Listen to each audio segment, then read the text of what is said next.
Em vários vídeos já vos mostrei como os socialistas corromperam Portugal completamente. Corromperam o sistema de justiça, corromperam a comunicação social, corromperam os reguladores, corromperam praticamente todas as instituições e aumentaram o Estado de tal forma que consome 50% da riqueza produzida em Portugal. Tudo isto ao mesmo tempo que aumentaram a dívida pública para valores recorde e fizeram de Portugal um país dependente de fatores externos.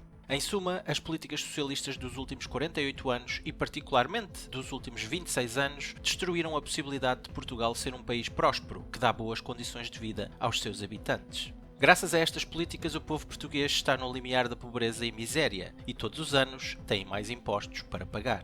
E parte nenhuma desses impostos são gastos a melhorar os serviços públicos ou as condições de vida em Portugal. São gastos no Estado gigante que nada produz e com aqueles que garantem que os socialistas permanecem no poder, tais como os funcionários públicos e os pensionistas.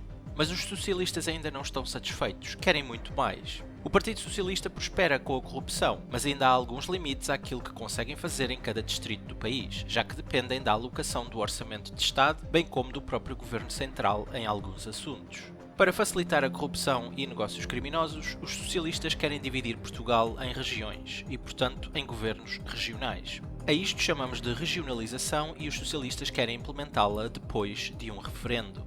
Existe um máximo de 11 regiões em Portugal. São elas o Minho, Trás-os-Montes, Douro Litoral, Beira Alta, Beira Litoral, Beira Baixa, Extremadura, Ribatejo, Alto Alentejo, Baixo Alentejo e Algarve. Algumas destas regiões podem transformar-se em uma só, tal como o Alto Alentejo e Baixo Alentejo, mas estes detalhes ainda não são conhecidos e, portanto, vou assumir um máximo de 11 regiões. Com esta divisão, Portugal poderá ter 11 governos regionais, cada um com um orçamento independente e cada um eleito pela população dessa região. Um governo central continuaria a existir, mas com poderes limitados quando comparados com os poderes do governo central atual. Os socialistas já controlam a maioria dos distritos em Portugal e, se conseguirem ter governadores regionais, o controle que terão sobre Portugal será absoluto. Com apenas um governo central, Portugal já é um dos países mais corruptos do chamado mundo desenvolvido. Conseguem imaginar o que será com vários governos regionais? Com um único governo e graças à corrupção do sistema de justiça, é praticamente impossível acusar e condenar alguém por corrupção em Portugal.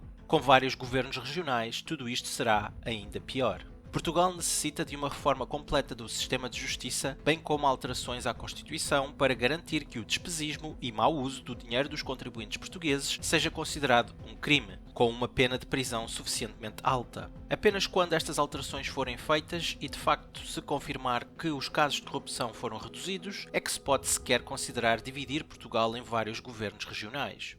Mas como devem imaginar, os socialistas não querem saber de nada disto. Não querem reformas do sistema de justiça, já que foram eles os principais responsáveis pela corrupção do sistema de justiça atual. Mantê-lo como está garante que nunca sofrerão consequências pelos crimes que cometem. De acordo com a Constituição, qualquer assunto que não seja relacionado com o Orçamento de Estado, questões fiscais e mais uns poucos assuntos descritos em artigos da Constituição, poderá ser referendado. A Constituição também é clara quanto ao facto do referendo só ser válido se pelo menos 50% dos eleitores registados de facto votarem nesse referendo. E isto faz todo o sentido, já que garante que a maioria decide o resultado do referendo, que é um dos princípios democráticos mais básicos. Aliás, eu diria que esta regra deveria ser aplicada em qualquer eleição. Qualquer eleição só seria considerada vinculativa se pelo menos 50% dos eleitores votassem nessas eleições.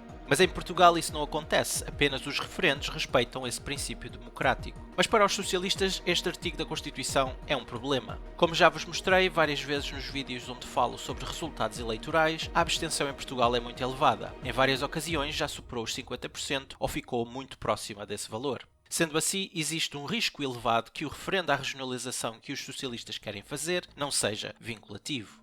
Por tudo isto, já começámos a ouvir algumas pessoas a sugerir uma alteração à Constituição para garantir que um referendo pode ser vinculativo mesmo sem 50% dos votos. Uma dessas pessoas é a Luísa Salgueiro. Ela é a presidente da Associação Nacional de Municípios Portugueses e, claro, é uma socialista. Ela apoia a divisão do país em governos regionais e sugere que a Constituição deve ser ajustada para garantir que a minoria decida o futuro do país, mesmo num referendo. De resto, é o costume em Portugal. Se existe uma lei que está contra os interesses dos socialistas, então os socialistas mudam a lei. Recentemente já vos mostrei um exemplo disso, a lei que impedia que os familiares de membros do governo fizessem negócios com o Estado português foi alterada pelos socialistas para permitir que os familiares de membros do governo possam fazer negócios com o Estado português. E há muitos mais exemplos deste tipo de alterações para beneficiar os socialistas.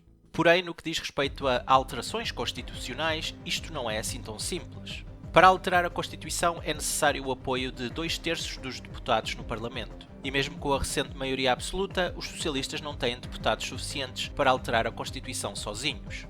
Mas, se os socialistas unirem forças com os sociais-democratas, terão deputados suficientes para fazer essa alteração constitucional.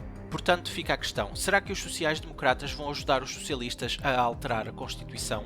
Rui Rio ainda é o líder dos sociais-democratas e, como sabem, fui extremamente crítico de Rui Rio em vídeos anteriores, pois ele neutralizou o PSD como partido de oposição e ajudou os socialistas várias vezes, chegando mesmo a dizer que não era patriótico criticar o governo durante a pandemia. Por tudo isto e muito mais, chamei Rui Rio de um cavalo de Troia socialista, pois ele esteve sempre disponível para ajudar os socialistas quando estes precisaram de ajuda para fazer o que queriam. Será que Rui Rio vai ajudar os socialistas a dividir Portugal em governos regionais? É por isso que Rui Rio ainda não se demitiu, apesar da derrota nas eleições recentes? E mesmo que Rui Rio se demita antes dos socialistas apresentarem uma proposta de alteração constitucional, será que os sociais-democratas irão apoiar tal alteração, que força a divisão do país em governos regionais e dá poder à minoria para decidir o resultado de referendos? Espero que não, e espero estar enganado nas minhas suspeitas que isto de facto pode acontecer. Em Portugal, as eleições em geral já são decididas por uma minoria da população. Apenas os referendos ainda seguem o princípio que a maioria decide o seu resultado. Se a Constituição for alterada para permitir que a minoria decida o resultado dos referendos, então Portugal perderá o seu último princípio democrático. Espero que tenham gostado e até à próxima.